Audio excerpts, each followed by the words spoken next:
Buenas tardes, estimados participantes. A nombre de Vila Hoyer les doy una cálida bienvenida. Mi nombre es David Vallejos y tengo el placer de ser su anfitrión en esta sesión de Diplomado de Derecho Societario. Para esta ocasión contamos con la presencia de un distinguido ponente, Rafael Lully.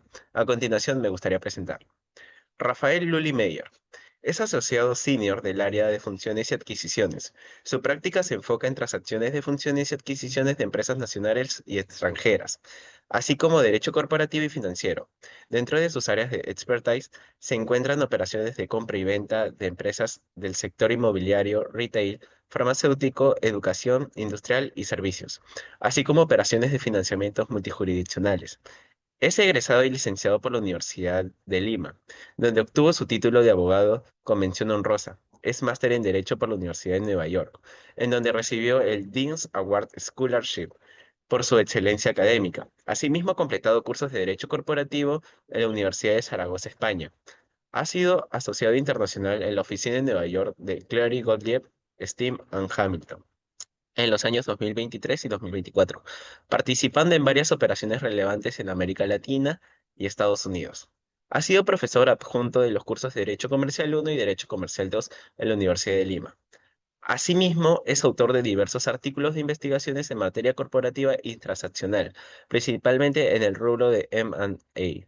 Asimismo, ha colaborado activamente con el Banco Mundial en la preparación de su publicación anual Doing Business 2016, 2017, 2018 y 2019, en la sección de investigación en Derecho Societario.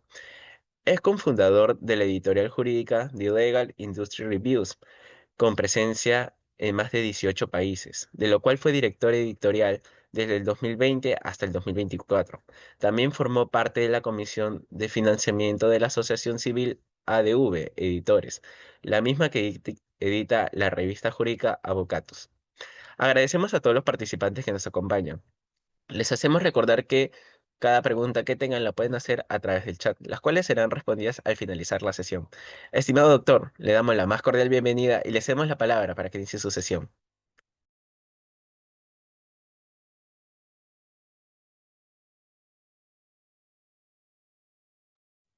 Doctor, tiene el audio apagado. Uy, perdón, gracias David. Ahí se ve mi pantalla. Sí, se ve de perfecto, doctor. Perfecto, gracias. Veo que ya algo más de quórum tenemos, pero igual veo que no somos tantos, con lo cual creo que si en algún momento alguien tiene alguna pregunta o algún comentario y para hacerlo, digamos, es para hacer la charla más dinámica, los invito a que me interrumpan y nada, esto sea más entretenido para todos. Eh, Así que bueno, nada, para empezar, gracias por la introducción, David. Eh, yo, como bien dijo, actualmente soy asociado senior del estudio Rebasa y me dedico a ver transacciones de fusiones y adquisiciones hace ya muchos años, eh, 12 años para ser exactos.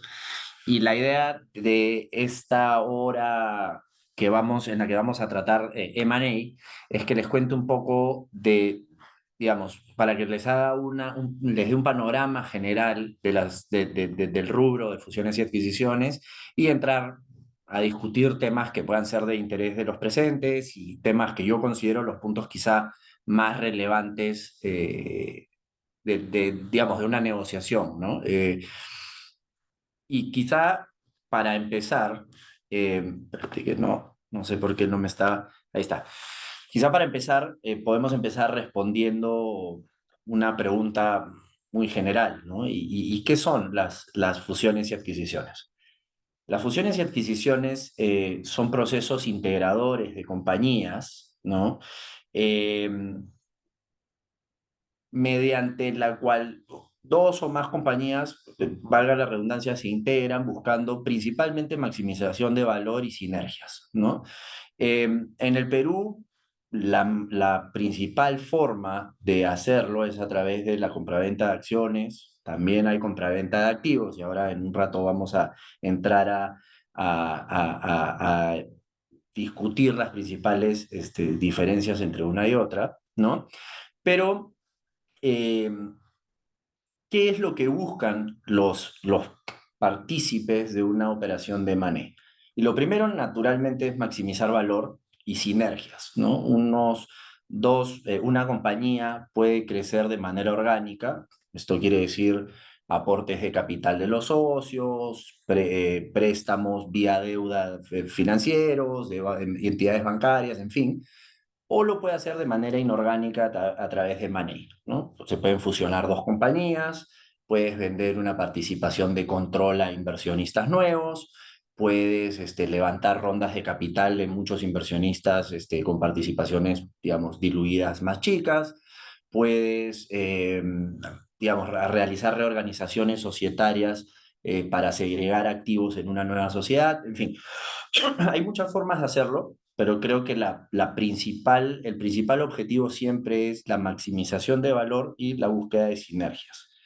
Eh, y ahí les pongo una nota interesante, ¿no? Y es, ¿el proceso siempre es exitoso? Pues no, ¿no? Y un ejemplo interesante que siempre es muy comentado a nivel académico es el proceso de integración de AOL, que era una empresa en los 2000, que era la pionera del www, ¿no? De páginas, digamos, de la web, y Time Warner, que era la compañía, una de las compañías principales de producción de series de televisión, digamos, era una empresa muchísimo más tradicional de estudios cinematográficos, ¿no? Entonces, la transacción en ese momento, pues, parecía a todas luces un éxito, que iba a ser un éxito.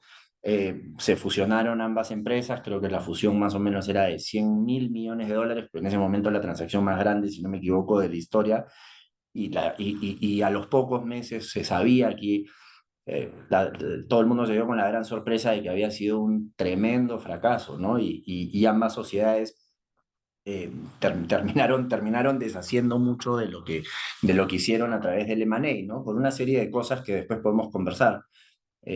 Ambas compañías tenían culturas totalmente distintas. Una tenía una cultura mucho más moderna, vinculada al desarrollo tecnológico de la web, otra era mucho más tradicional, sus planillas y procesos internos eran totalmente distintos. Entonces, digamos, no siempre las fusiones y adquisiciones necesariamente son exitosas, ¿no? Y van a depender de una serie de cosas. A considerar más desde el punto de vista quizá comercial que legal, ¿no? Entonces, para ponerlo en perspectiva, ¿qué buscan los agentes que realizan estas operaciones? Pues pueden buscar sinergias operacionales o diversificación financiera, ¿no? Por sinergias me refiero a que las dos empresas, uno más uno no es dos, sino uno más uno en este caso sería tres, ¿no? La suma de ambas empresas es mayor a que la suma de sus partes independientes, ¿no? Entonces, pueden ser sinergias operacionales horizontales, por ejemplo, Coca-Cola compra Inca Cola, ¿no? Son dos competidores y se unifican para, para realizar economías de escala, producir mayores cantidades y reducir precios, superar barreras de entrada, estrategias defensivas, por ejemplo, si algún competidor gigantesco va a venir a competir al país. O también hay sinergias de corte vertical, ¿no? Donde no se compran dos empresas, donde no se fusionan o digamos, consolidan dos empresas del mismo rubro que pueden ser competidoras, sino que se buscan sinergias de la cadena productiva, ¿no? Puede ser Grupo Gloria comprando alguna azucarera, puede ser como en el ejemplo de la PPT, puede ser una marca de carros comprando una empresa que produzca llantas, como en el ejemplo que estamos viendo, y obviamente eso lo haces para tener más control sobre la cadena de suministro, mejorar tus márgenes, ¿no? Porque controlas el proceso productivo. Eh, Y bueno, y por supuesto, al controlar la cadena de suministro tienes un menor riesgo de interrupciones o variabilidad de precios, ¿no? Eh, y esas son las razones de manera muy general por las que una empresa podría buscar realizar M&A de manera general, ¿no? Eh, y ahora vemos, digamos, quizá eh, una vez que hemos hablado sobre las razones por las que una empresa buscaría hacer M&A, que quizás son razones más de corte comercial, financiero, ya aterrizando al tema, a la práctica legal, eh, podemos decir que las transacciones de fusiones y adquisiciones, que en realidad ahí está mal, debería ser M&A, no FIA por sus siglas en inglés, son transacciones desde el punto de vista legal, ¿no? Altamente complejas, ¿no? Tienen consideraciones legales, financieras, tributarias, regulatorias, eh, y obviamente el asesor de M&A tiene un rol fundamental, el asesor legal de M&A tiene un rol fundamental para que la transacción sea finalmente una transacción que sea fluida, identificar los riesgos de manera correcta, no solo identificarlos de manera correcta, sino que también cuantificarlos de manera correcta. Más adelante vamos a tocar ese tema. Y finalmente, no entrampar la negociación, poner el foco en las cosas que sean realmente relevantes. Eso te lo da la experiencia, eso te lo da el conocimiento del sector, de la industria, y saber qué es un riesgo de verdad, cuándo estás viendo un fantasma, eh, cómo puedes mitigar los riesgos que identifiques, ¿no? Entonces, algo que a mí me llama mucho la atención es que hace poco leí que la American Bar Association, ¿no? que tiene estas publicaciones sobre la práctica de M&A a nivel mundial, ¿no? Y hacen mucha investigación sobre eso, identifican como un problema principal en los deals de M&A la sobrenegociación de cláusulas de asignación de riesgos, ¿no? O sea, como ustedes saben, el contrato de compraventa es básicamente un contrato en el que se están asignando riesgos a ambas partes, ¿no? A través de declaraciones y garantías, a través de regímenes de indemnización, a través digamos, de covenants o obligaciones asumidas por ambas partes, ¿no? Entonces, creo ahí que es importante, no puedo dejar de poner el foco y ser incisivo en que un buen abogado de M&A no es el que encuentra problemas en todos lados, ¿no? Porque eh, muchas veces en la práctica, cuando los abogados no son demasiado, digamos, no tienen demasiada experiencia, levantan todos los riesgos y todos los riesgos son un problema real digamos, y se sienten particularmente orgullosos de sí mismos por haber encontrado millones de problemas en el due diligence, en fin, un abogado de Manei solvente sabe cuáles son los riesgos reales, cuáles son fantasmas que, digamos, solamente son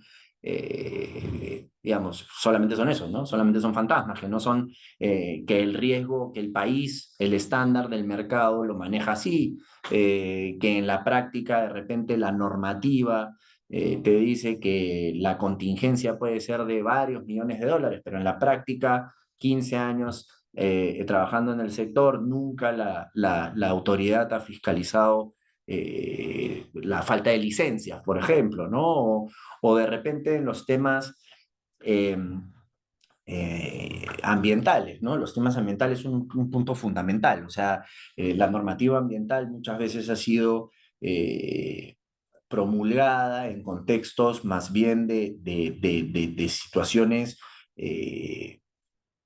de desastres naturales o más que desastres naturales, accidentes como derrames de petróleo y ciertas autoridades quizás populistamente y no técnicamente han puesto pues multas este, gigantescas, ¿no? O sea, una multa ambiental puede llegar pues a varios de miles de millones de dólares y en la práctica muchas veces cuando un abogado tiene experiencia en el sector sabe que en la práctica la multa no pasa usualmente basados en precedentes de $50.000, $60.000, por citar ejemplos en abstracto, ¿no? Entonces, creo que eso es importante, ¿no? Las transacciones de fusiones y adquisiciones son altamente complejas y requieren de expertos con experiencia, que tengan mucho conocimiento de la materia para saber dónde están los riesgos reales. Eh, como, como ya mencioné, ¿no? Los expertos en fusiones y adquisiciones se centran principalmente en la identificación y mitigación de riesgos, ¿no? Vemos que, perdón, vemos que el primer acercamiento a la identificación y mitigación de riesgos es mediante un due diligence efectivo, ¿no? Una debida diligencia. Como saben, el proceso de M&A tiene muchas etapas y la primera etapa, luego de suscribir algún contrato, algún acuerdo preliminar, preparatorio, indicativo de interés, el vendedor tiene que abrir la compañía, la información de la compañía para que el comprador pueda revisar, digamos, todas las áreas del negocio que son de relevancia para la transacción y confirmar que no hay pues contingencias, que se han cumplido con las obligaciones, con la normativa aplicable, con las obligaciones tributarias, licencias, en fin, ¿no? Entonces, un due diligence efectivo no es, como decía, el que identifica absolutamente todo, es más bien el que identifica las cosas correctamente, le asigna un riesgo real en base a precedentes, ¿no? Lo comunica de manera efectiva al cliente y para eso, por supuesto, hay que evitar las distracciones, ¿no? Como siempre decimos aquí. Eh, Luego, el segundo gran punto en el que un asesor de M&As tiene que prestar mucha atención desde las primeras etapas del proceso es cómo vas a estructurar la transacción para maximizar valor, ¿no?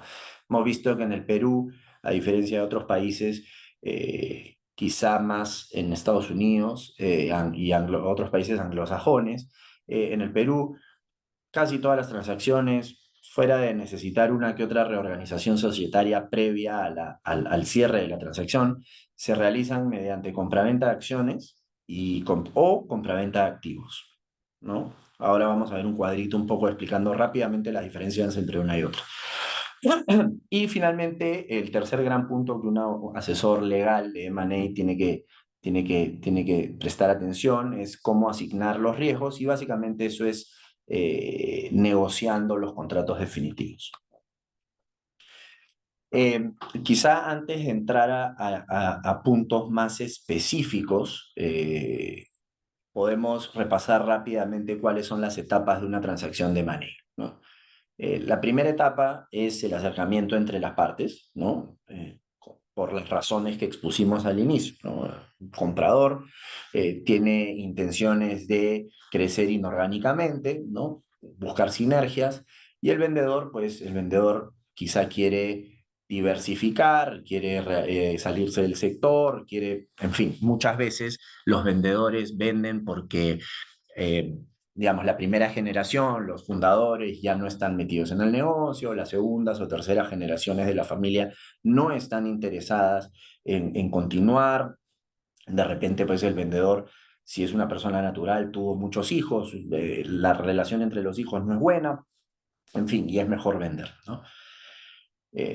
Bueno, entonces las partes interesadas se juntan, ¿no? Luego se hace la valorización, ¿no? De la compañía, por lo menos preliminar, ¿no? Esto lo hace no solamente el vendedor, idealmente antes de salir al proceso, sino que el comprador, cuando ya hay este primer acercamiento, pues antes de iniciar, para poder por lo menos negociar los acuerdos preparatorios, va a enviar una carta de intención que ya tiene un precio estimado, ¿no? Sobre la base de ciertas asunciones, o sea, presunciones, y que van a tener que ser confirmadas en el marco del due diligence, ¿no? Luego, una vez que, digamos, la valorización hace sentido para ambas partes, se firman acuerdos preparatorios, que pueden ser los famosos MOUs, ¿no? Que son los acuerdos de entendimiento, eh, en fin, ¿no? Y empieza el due diligence, ¿no? Se firman los acuerdos de confidencialidad, en fin, y el comprador tiene un primer acercamiento a la compañía mediante la debida diligencia, en donde va a revisar todas las áreas que sean relevantes para la transacción, ¿no? Para el comprador, ¿no? Para mitigar, identificar los riesgos, identificar las contingencias, asignar un tratamiento efectivo de los riesgos, en fin, y comunicarlas, por supuesto, el asesor legal la tiene que comunicar de manera efectiva, como siempre digo, hay veces que hay muy buenos abogados y identifican absolutamente todas las contingencias y quizá se pierden en el mensaje al cliente, ¿no? Las ponen de una manera absolutamente técnica, poco práctica, en fin, también el due diligence no es solo identificar, sino es comunicar. Eh, y luego, pues, si al final el due diligence, típicamente, el comprador puede confirmar las premisas de su oferta no vinculante y y manda una oferta vinculante, sujeta a la negociación de los documentos definitivos ya con términos más aterrizados, ¿no?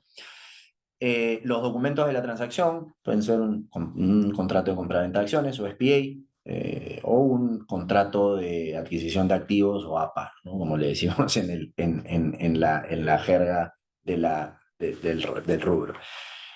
Luego se firman los documentos definitivos y tienes un periodo, muchas veces hay firma y cierre simultáneo, si es que la transacción no necesita de ninguna autorización gubernamental o no necesitas ninguna autorización para realizar el cierre de algún acreedor o de algún, en fin, su proveedor, en fin, ¿no?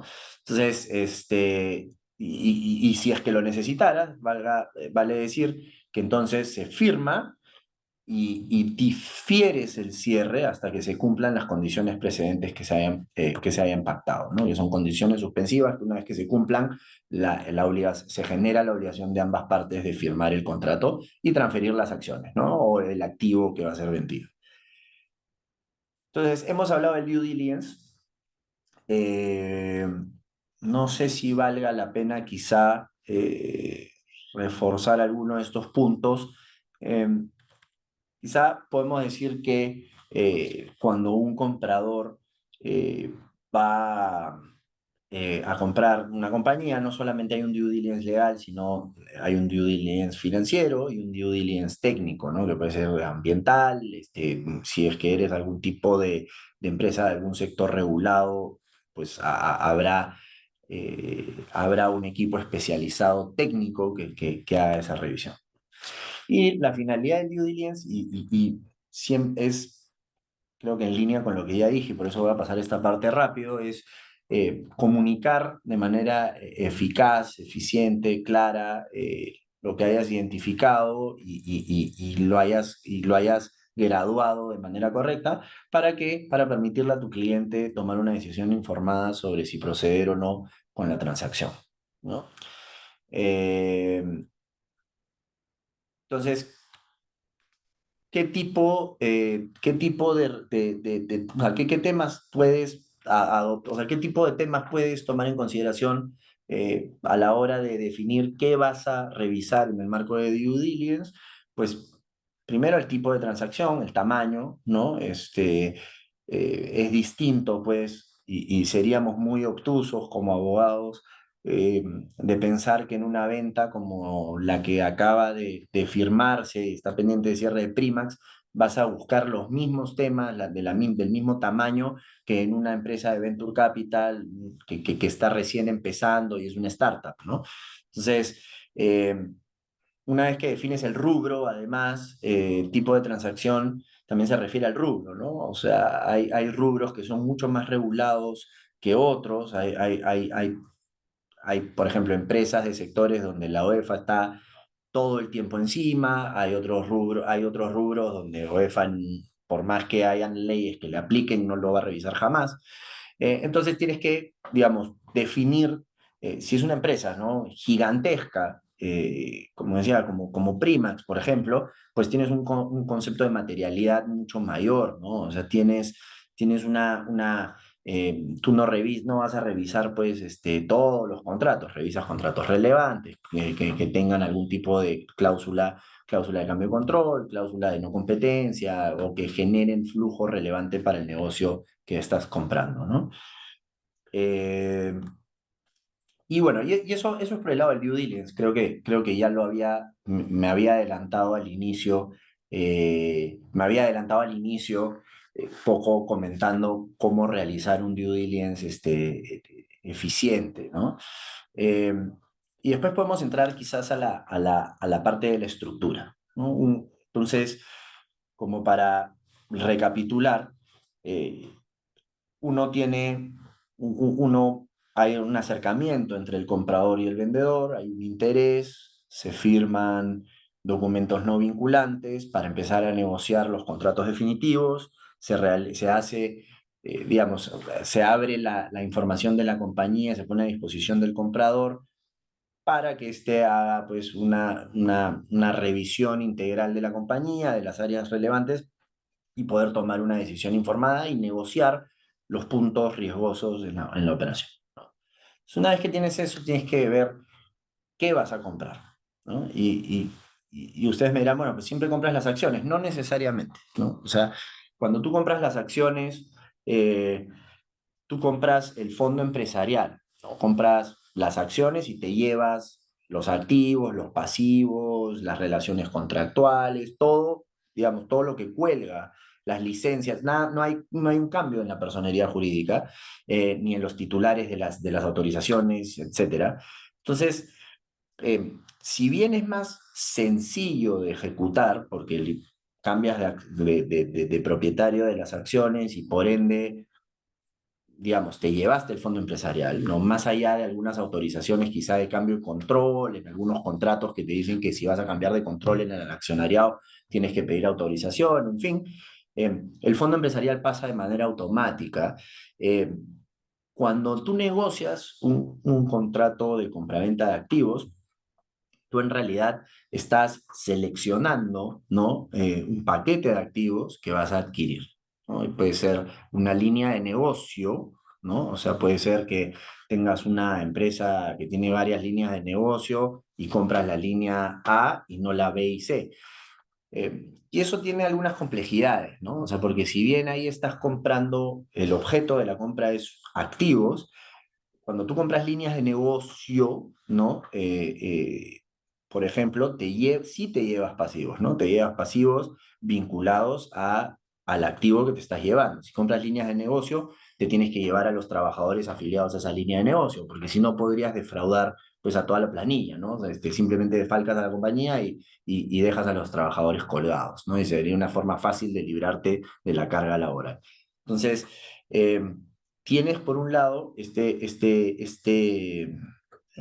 esta forma, o sea, esta salida, si es que no te quieres llevar toda la compañía de comprar activos, pero tienen que tener siempre en cuenta que no es tan sencillo como que compré un activo y me libré de los pasivos, ¿no? También las deudas laborales, perdón, las deudas tributarias de la compañía que vendió pueden acompañar al activo, y eso es un tema que tiene que revisarse muy a detalle. Por eso ya no se hace, antes se podía hacer un due diligence acotado si es que ibas a comprar activos nada más de la compañía. Pues si vas a comprar activos de la compañía hoy en día, el due diligence debería abarcar incluso temas laborales y tributarios.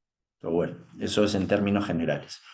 Eh, Ahora, en el 2020 entró en vigencia ya el reglamento de la ley de concentraciones empresariales, con lo cual ya desde el 2020 se tiene que pedir autorización a Indecopi para realizar concentraciones empresariales si se superan umbrales. Esto aplica tanto para la compraventa de acciones como para la compraventa de activos. Eso es un tema pues que habría que llevar un curso entero para profundizarlo, pero es relevante comentarlo para que no se les pase si es que alguno cree que por comprar activos no aplican las disposiciones de la ley. Eh, estamos hablando de estructura, ¿cierto? Entonces, de manera general, tenemos la estructura de venta a través de compraventa de acciones, tenemos la estructura de venta a través de la compraventa de activos, eh, y luego tenemos eh, estructura de firma y cierre simultáneo y firma y cierre diferido. Ya me adelanté también hace un rato comentando en qué momento, o sea, cuándo puedes vender simultáneamente las acciones, o sea, es decir, tú firmas el contrato de compraventa e inmediatamente con la firma se gatilla la transferencia de las acciones y el pago del precio, ¿no? La diferencia, y hoy en día es mucho más común, diría yo, me atrevería a decir, que en una transacción mediana o grande, en donde se superan umbrales de la ley de concentraciones empresariales, no puede haber firma y cierre diferido. ¿Por qué? Porque casi siempre vas a tener que necesitar autorización de Indecopi para cerrar la transacción. Y cuando tú naturalmente pides la autorización, y ahí empieza el plazo para que Indecopi revise, desde que tienes un contrato vinculante firmado. No tendría sentido hacerlo antes. Entonces, hoy las transacciones que estamos viendo en el mid market, o sea, es decir, transacciones medianas a más, eh, cada vez más son las transacciones que tienen un periodo entre que se firmó el contrato y se cerró la transacción. Eh, ¿Qué tenemos? ¿Cuál es la complejidad principal a la que nos exponemos cuando tenemos firma y cierre diferido? Que entre firma y cierre hay un riesgo alto de que la compañía pierda valor, ¿correcto? O sea, la compañía en cualquier momento podría perder valor porque el vendedor ya sabe que va a vender y podría aprovecharse de esa situación para celebrar transacciones no a valores de mercado en su favor, para, digamos, transferirse activos, para prestarse plata, en fin, una serie de cosas que hace riesgoso que naturalmente el vendedor mantenga la administración entre firma y cierre cuando ya sabe que una vez que Indecopi apruebe, la transacción va a tener que ser ejecutada automáticamente, ¿no? Entonces, ¿cómo usualmente se asignan los riesgos en este tipo de operaciones, digamos, para evitar esta filtración de valor? Pues con interim covenants, que son como acuerdos entre firme y cierre de o sea, y digo, siempre nosotros, yo actualmente estoy dictando en la Católica el curso de Manet, y siempre advertimos al inicio de nuestras clases que el curso va a tener mucho anglicismo, porque como los que están acá presentes, si es que están en el rubro de Manet, o han trabajado o han visto en Manet antes, sabrán que la ley, o sea, no hay digamos, el estándar que nosotros usamos y la tradición que nosotros usamos en el M&A, viene casi toda de Estados Unidos, ¿no? Casi toda casi todo lo hemos heredado o copiado o tropicalizado del derecho anglosajón. Entonces, más allá de que obviamente aplique el Código Civil y tengamos que ser muy cuidadosos con eso al momento de negociar estos contratos en los que, claro, hay mucha libertad para negociar, pero también dentro del marco legal peruano, nunca nos deberíamos olvidar de eso. Eh, Hay mucho anglicismo, entonces disculpen si a veces uso algunas palabras en inglés, pero básicamente entonces los acuerdos interinos son los que uno debe mantener entre firme y cierre, el vendedor, mejor dicho, tiene que cumplir entre firme y cierre para evitar filtración de valor y que afecte al comprador, ¿no? Entonces, sí, creo que por acá tenía, eh, ¿no? O sea, los convenios interinos, algunos ejemplos de convenios interinos, ¿no?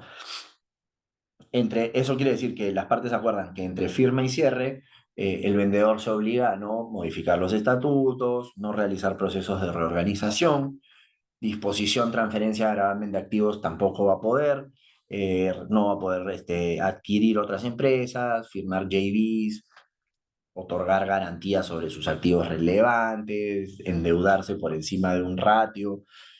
Entonces, eso es, digamos, eso es, digamos, como que el primer umbral relevante entre firme y cierre, o sea, la primera consideración relevante que tenemos que tener entre firme y cierre. Ahora, hay una nueva complejidad y es una complejidad que tomó relevancia también en los últimos años a raíz de la entrada en vigencia de la Ley de Concentraciones Empresariales, que es que hay que tener mucho cuidado que entre firma y cierre, si bien hay estos acuerdos de preservación de valor, en el que básicamente al vendedor le estamos diciendo, oye, no me desfalques la compañía, ¿no? Hay que tener mucho cuidado porque el comprador no debería tener injerencia en las decisiones comerciales, en el día a día de la compañía, porque eso se puede, puedes considerar como gun jumping, que básicamente es que estás eh, ejecutando la transacción antes de que Indecopy te dé autorización para ejecutar, ¿no? O sea, le estás sacando la vuelta a la norma, ¿no? Indecopy no te ha autorizado, pero tú ya estás controlando la compañía comprador, ¿no? Eh, Eso es un punto importante. Entonces, pero regresando, entonces tienes las dos, la estructura de firma y cierre, y cuando tienes firma y cierre diferido, tienes lo que nosotros acabamos de ver, que son los acuerdos interinos de preservación de valor, ¿no? Entonces, eh, ¿qué pasa? Que entre firme y cierre las partes lo que van a buscar es acordar condiciones precedentes adicionales. O sea, puede no haber, ¿no? Puede estar solamente eh, sujeto el cierre únicamente a la obtención de la autorización de Indecopy. Sin embargo, es normal que las partes incluyan algunas condiciones precedentes adicionales, ¿no? Eh, que se tienen que cumplir entre firme y cierre para poder ejecutar el cierre, ¿no? Para que el cierre se vuelva obligatorio para las partes. Entonces, eh, como ya vimos, hay condiciones precedentes derivadas de obligaciones legales. Acá está lo de Indecopy, está lo de si es que eres una entidad regulada por la SBS, antes de que alguien adquiera control significativo, participación significativa, tiene que también obtener autorización de la SBS. Y después hay ya las condiciones precedentes consensuadas, ¿no? Que son básicamente son libres, dependen de la voluntad de las partes, ¿no? Y después tienes las típicas, que yo le llamo no controversiales, que pueden ser, por ejemplo, la obtención de autorizaciones de terceros para cerrar. Si la compañía tiene eh, financiamientos, pues con cláusulas de cambio de control, pedirle autorización al banco y voy a cambiar de controlador, dame autorización, en fin. De repente hay activos que están fuera de la transacción, entonces entre firme y cierre el vendedor se obliga a excluirlos, ¿no? A través de una reorganización societaria sacan algún inmueble no operativo que quiera excluir de la transacción, en fin, ¿no?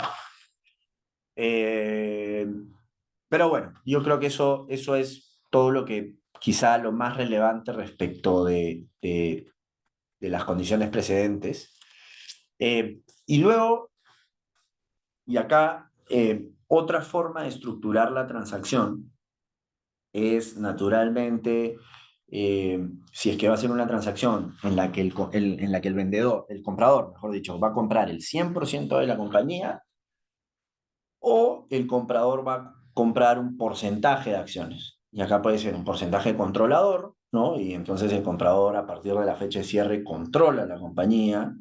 O puede ser que el comprador quiera comprar un porcentaje minoritario y simplemente pues va a correr la ola con el controlador actual, que es el vendedor.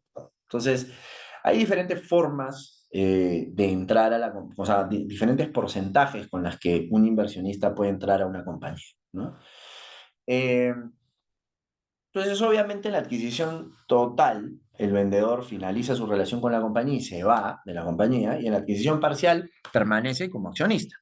Entonces, Hay distintos riesgos en ambas estructuras, ¿no? El riesgo principal cuando la adquisición es total es el riesgo de indemnización, ¿no? O sea, yo vendo la compañía, cierro la puerta y me voy, ¿no? Entonces, eh, no sé, cojo la plata y me voy a Bahamas y no me ven más, y cómo después el comprador toma la compañía, se da cuenta que hay deuda tributaria, ¿no? Y entonces después me trata de llamar y yo ya estoy con otro teléfono, ¿no? Entonces, el riesgo de indemnización es relevante. Entonces, cuando hay adquisiciones totales, es más normal que se negocien también garantías para garantizar la obligación de indemnización del comprador, ¿no? Eh, cuando, y acá regreso a la parte del due diligence. Cuando el comprador ha realizado un due diligence, ya he identificado contingencias que son líquidas, es decir, tenemos un monto aproximado, son probables, no remotas, ¿no? O sea, en nuestra experiencia es altamente probable que se materialicen, tienen un monto significativo, ¿no? Em, es normal que las partes negocien un escrow, ¿no? Un escrow es una cuenta en la que una parte del precio se queda parqueada y se deja, digamos, se queda en esta cuenta en custodia, ya puede ser un banco, puede ser una notaría, eh, por un tiempo, ¿no? Y si en ese tiempo, puede ser un año, después del cierre, pueden ser dos, tres, si en ese tiempo se materializa la contingencia, pues entonces el comprador simplemente le toca la puerta al banco, ¿no? Y el banco le paga, le libera esa parte de la plata al comprador, ¿no? Y se reduce el precio. Esa yo creo que es el principal riesgo cuando hay una adquisición total, ¿no? Por supuesto, también tienes riesgos de integración. Hay riesgos cuando el vendedor sale de la compañía. Ese vendedor, por supuesto, es el que mejor conoce su compañía, mejor conoce sus procesos internos, mejor conoce al carácter de su planilla, una serie de cosas importantes, eh, que cuando se va de la empresa, pues eso se pierde, ¿no? Y no necesariamente el comprador, que puede ser un fondo americano, puede ser un fondo de otro país, no entiende cómo funciona el estándar local, no conoce, no se entiende con los trabajadores, una serie de cosas.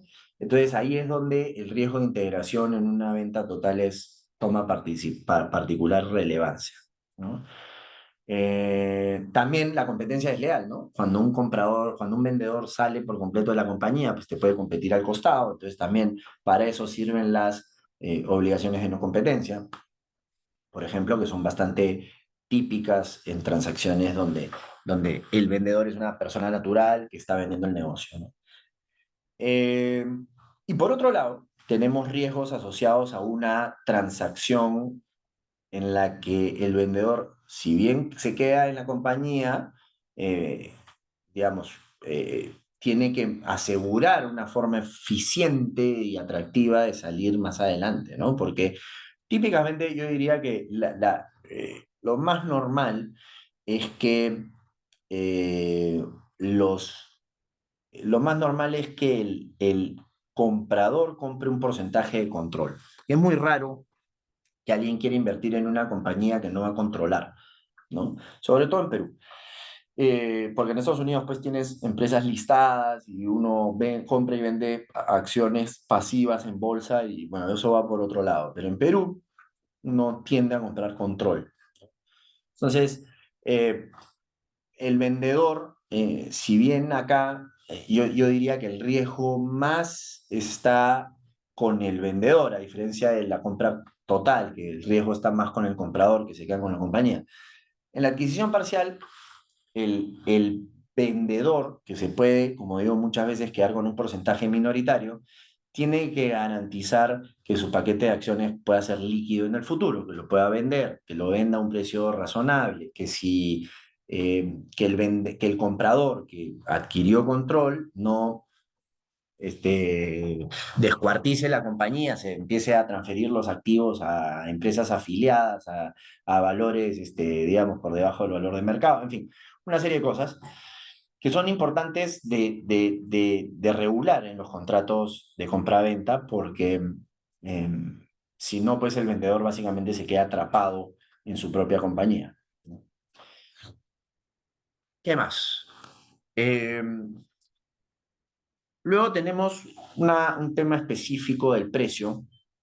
Eh, ya hablamos del due diligence, ya hablamos de la estructura, ya ahora hablaremos rápidamente, porque creo que esto tiene para mucho más también, pero del precio, ¿no? Y el precio en una transacción de M&A se puede pactar de varias maneras, pero las principales dos formas es hacer un lockbox, que es decirte, oye, el precio a la fecha de cierre, ¿no? Firma y cierre, eh, a la fecha de cierre, digamos, se parquea, ¿no? Y el precio es 20, ¿no? Y lo linkeamos a unos estados financieros que el vendedor declara que son correctos, exactos, en fin, razonables. Este, y cualquier, digamos, diferencia entre lo que está, si después del cierre el comprador toma control de la compañía e identifica que que los estados financieros sobre la base de los cuales habíamos parqueado el precio son equivocados, puedes tener digamos, o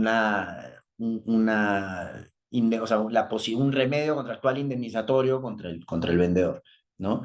Eh, Diferente es, y que esto en Perú es bastante más común, es que el vendedor, el comprador diga, no, no, no, yo no quiero parquear el precio. Yo quiero decir, yo mi precio asume que tienes un nivel de deuda de X, un nivel de capital de trabajo de Y y una caja de Z, ¿no? Entonces, sobre esa base, mi precio es tanto y es el precio que yo te voy a pagar en la fecha de cierre. Yo tomo control de la compañía y audito esas tres partidas y si hay diferencia de más o de menos, en los siguientes 30 días, pues nos compensamos entre ambas partes. Y eso es lo más normal, ¿no? Eh, pero bueno, esas son las dos formas, digamos, de cómo manejar el tema del precio en un contrato de compraventa, ¿no? Y algo que ha estado algo que ha sido muy usado, sobre todo en épocas de incertidumbre económica, ¿no? Son los earnouts, ¿no? Que básicamente son pagos contingentes basados en el desempeño futuro de la compañía. Creo que esa definición es bastante exacta, ¿no? Entonces, ¿por qué digo que son muy usados en contextos de incertidumbre? Porque, por ejemplo, en el COVID, nadie sabía cuánto iba a durar, nadie sabía si se iba a abrir, digamos, a abrir la economía nuevamente, las fronteras, en fin. Entonces, no necesariamente había el mismo nivel la misma percepción del riesgo entre comprador y vendedor, ¿no? El vendedor podía decir que su empresa valía 20 y el comprador, ¿no? Que no quería asumir el riesgo de que el COVID se mantenga pues, a perpetuidad, decía, no, tu empresa no vale 20, vale 10. Entonces las partes negociaban y llegaban al acuerdo de que, ok, el comprador le iba a pagar 10, pero si en los siguientes 3 años se cumplían ciertas condiciones, pues le reconocía el diferencial de 10 para llegar al monto, digamos, que era de interés del vendedor, ¿no? Entonces, los earnouts han sido muy utilizados en los últimos años y ha sido una solución bastante práctica, interesante eh, digamos, alinear diferencias en la percepción del riesgo y el valor de una compañía. Bueno, ya hablamos de las cuentas en garantía, ¿no? Los escrows. Eh, Podemos tocar eh, brevemente lo que son las declaraciones y garantías, que probablemente es en un contrato de compraventa de acciones, perdón, en un contrato de compraventa de acciones, eh, probablemente de 60 páginas, 30 son de declaraciones y garantías. ¿Qué son? Son declaraciones de hecho que las partes se proporcionan mutuamente, ¿no? Para reducir la simetría de información. y básicamente asignar riesgos. Y eso, digamos, suena muy legalista, pero es exacto, ¿no? O sea, eh, obviamente en una transacción de money hay asimetría informativa porque el vendedor está en una mucho mejor situación para conocer su compañía y dar declaraciones de hecho sobre su compañía, que si se prueban falsas, pues entonces tiene que indemnizar al comprador, ¿no? Entonces, en una quizá es más fácil entenderlo así. En una transacción de money, el vendedor típicamente solo indemniza al comprador por falsedad en las declaraciones y garantías que te da o incumplimiento contractual, ¿no? Incumplimiento ya de mala fe, ¿no? Digamos, incumplo mi obligación de no competencia, qué sé yo. Entonces, quizás eso les da más claridad sobre a qué me refiero cuando asignamos riesgos. O sea, es decir, eh, yo estoy comprando, yo comprador, compro la compañía sobre la premisa de que estas declaraciones de hecho son reales, son correctas, ¿no? Entonces, las declaraciones y garantías típicamente tienen, hay fundamentales, ¿no? Que son, yo soy el vendedor dice, yo soy, declara que es el accionista el propietario de las acciones, sobre las acciones no hay gravámenes, las acciones son libremente transferibles, no hay opciones para adquirir nuevas acciones, no hay aumentos de capital en trámite, en fin. Entonces, esas son las fundamentales, ¿no? ¿Y por qué se llaman fundamentales? Pues porque eh, la indemnización por esas garantías es mayor. Se pacta típicamente que puede llegar a ser incluso hasta el monto del precio, te lo pueden reconocer, ¿no? Y después tienes las operativas, ¿no? Que versan, como su nombre lo indica, sobre temas operativos de la compañía. Es decir, yo cumplo con la normativa laboral, ambiental, tributaria, y obviamente yo lo estoy diciendo súper genérico, ¿no? Ahí están en rojo las fundamentales y en azul las operativas, ¿no? Entonces, yo lo estoy diciendo súper general, ¿no? Pero en la vida real, pues olvídense, o sea, cada uno de estas secciones en un acuerdo de compraventa, en M&A, tiene pues un montón de subdeclaraciones ya más detalladas. Eh, entonces, ¿qué pasa? Que ahí empieza una negociación bastante minuciosa, porque lo normal es que el vendedor te diga, el comprador quiera pues que le diga, que le repes, como bueno, que le declares todo. Yo quiero que tú me digas que cumples de la A a la Z. Entonces el vendedor le va a decir, no, no, no, no, espera. Yo cumplo desde la A a la J y en todos los términos materiales, ¿no? Y en todos los términos materiales y además a mi conocimiento. O sea, no es un tema objetivo, es más subjetivo. O sea, yo, si es que me lo levantaron en la junta de accionistas como vendedor, yo ya, ¿no? Te lo digo. Eh, entonces, ahí empieza pues este tira y afloja que en las transacciones de money es bastante minucioso, ¿no? Tienes que ir declaración por declaración, ver cuáles puedes dar, cuáles no puedes dar como vendedor, y cómo acotarlas, ¿no? Sujeto a temas de materialidad, a temas de conocimiento, en fin. Y la contrapartida, eh, y con esto voy terminando para dar pase a las preguntas, la contrapartida de las declaraciones y garantías son la obligación de indemnización, ¿no? Porque finalmente tú negocias 30 páginas de declaraciones y garantías y si no regulas la obligación de indemnización, pues estás regulando algo vacío, ¿no? Entonces, la contrapartida es cómo vas a regular la indemnización cuando se cumpla, cuando se verifique que una declaración ha sido falsa. Entonces, tú tienes algunas formas de regular, ¿no? Y la pro comprador, quizá la más fácil es, apenas se cumpla, se verifique que una declaración es falsa, pues me pagas desde el primer dólar. Ok. Entonces el vendedor, así como trató de acotar las declaraciones y garantías, también va a tratar de limitar la obligación de indemnización. Y va a tratar de limitarla a través de, te va a decir, por ejemplo, ¿no? Oye, no.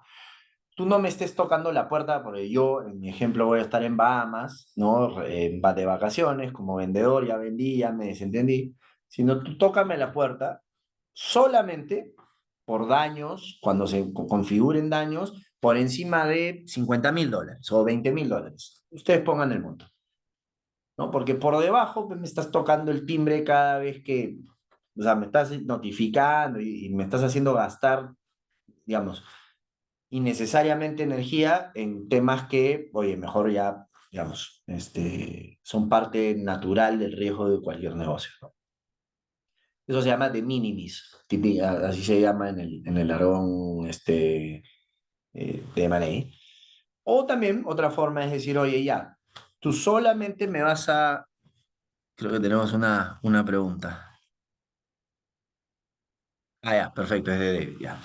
Entonces, o también puedes decir, no, mira, yo te voy a pagar todo por encima de 10, pero una vez que se llene una canasta con 5 o 6 daños de 10. Es decir, por debajo de 10 ni lo miramos, a partir de 10 se va una canasta, ¿no? Entonces, primer daño de 10 se fue una canasta, segundo daño de 10 a otra canasta, hasta que se cumplen, pues, $50.000 en daños conjuntos, ¿no? Eso se llama canasta, basket. Una vez que se cumpla esa canasta, ya júntalos todos antes de tocarme la puerta, porque si no, nuevamente me vas a estar tocando la puerta todo el tiempo. Eh, Luego están los temas, o sea, por cuánto tiempo yo te estoy dando la declaración, ¿no? Hay declaraciones que yo te digo, oye, yo no, por un tema de seguridad jurídica, no quiero ser responsable por este tema a perpetuidad, ¿no? Entonces, oye, las declaraciones generales, operativas, tienes 18 meses desde el cierre para tocarme la puerta y decirme, oye, mira, esto era falso, me tienes que pagar. Después de los 18 meses prescribió, ¿no? Eso es otra forma, ¿no? Y en la prescripción de declaraciones y garantías, el mercado tiene estándares bien marcados, ¿no? Tienes declaraciones y garantías de carácter laboral, 4 años después del cierre, tributarias, 5, ambientales de algunos tipos, 2, generales, 18, un año, 18 meses, mejor dicho, 12 meses.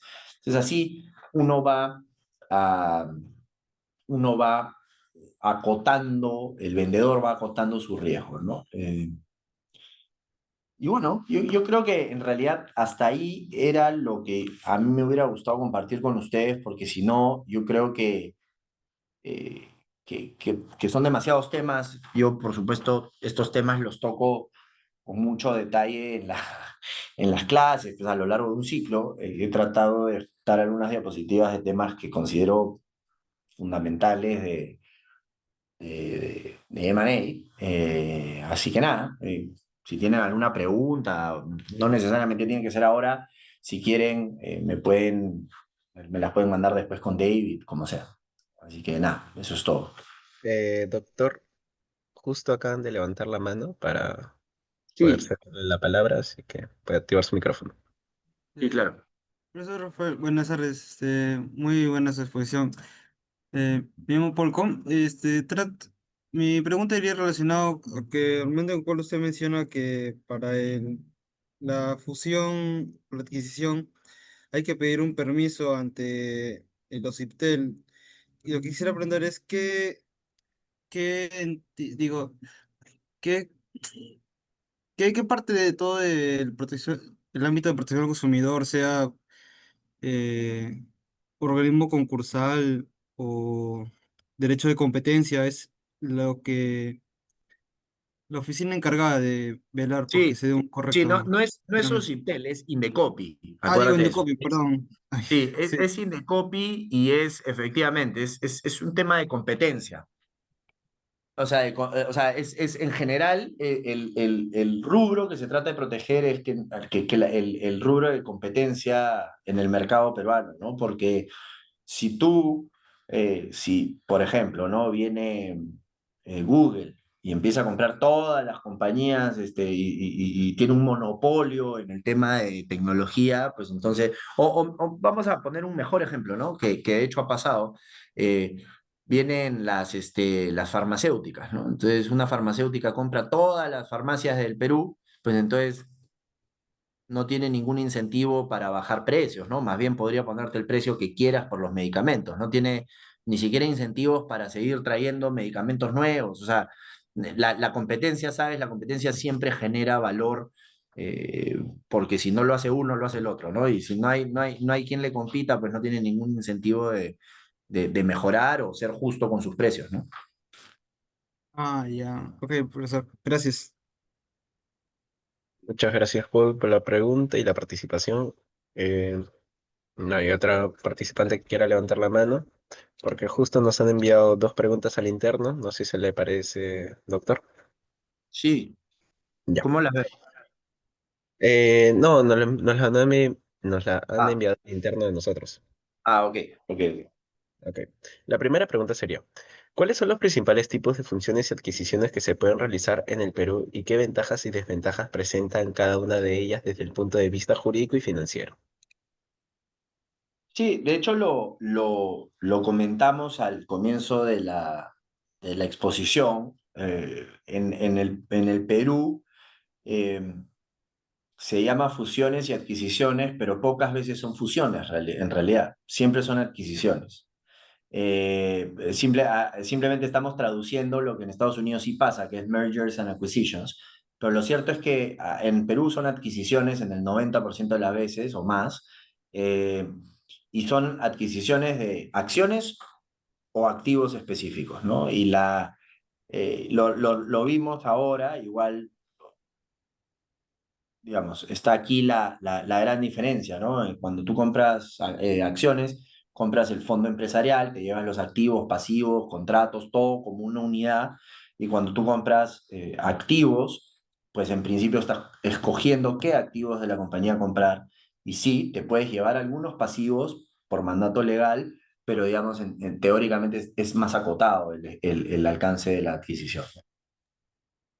Perfecto, doctor. La siguiente pregunta sería, ¿qué papel juega la debida diligencia en el proceso de funciones y adquisiciones? ¿Y qué aspectos claves deben ser considerados en esta etapa para minimizar riesgos y asegurar el éxito de la transacción? Sí, también lo vimos ahora y como bien dije, el due diligence pues lo que busca es otorgar todas las herramientas, digamos, identificar los riesgos que la compañía presenta para la transacción y para el futuro manejo del comprador de la misma, ¿no? Entonces, la idea del due diligence es no solo identificar riesgos, sino que graduarlos de manera correcta y comunicarlos de manera eficiente al cliente, ¿no? Para que pueda tomar una decisión informada sobre si proceder con la compra o no.